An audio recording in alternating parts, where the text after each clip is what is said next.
Hello, good evening. তো ready হয়ে গেছি। আমরা আজকে যাব দীপু স্টুডিও।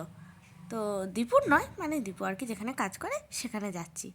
তো ওখানে হচ্ছে এখন শান বাংলার বিয়ের ফুল সিরিয়ালের এই যে সেটগুলো দেখো তোমরা। যখন সিরিয়ালে হয় তখন দেখে মনে হয় না জায়গাটা কত বড়, কি সুন্দর গোছানো। তখন অবশ্য গোছানো থাকে, কিন্তু এখন দেখো পুরো লন্ড ভন্ড একদম, কি বলবো। এই যে দেখে মনে হচ্ছে দুতলা আছে বলো, সিঁড়ি আছে, কিন্তু মোটেই নেই। দিদি দেখে ওটাই অবাক, কি মা সিঁড়ি আছে তারপরে আর ঘর নেই। এইগুলোই এখন দিদিরা ঘুরে ফিরে দেখছে, আর সাথে একটু ছবি টবিও তোলা হচ্ছে আর কি। এই যে এই চেয়ারটায় বসে সবাই একটু করে ছবি তুলে নিচ্ছে। কত পুরনো একটা জিনিস দেখো, একটু দেখে নাও শুটিং।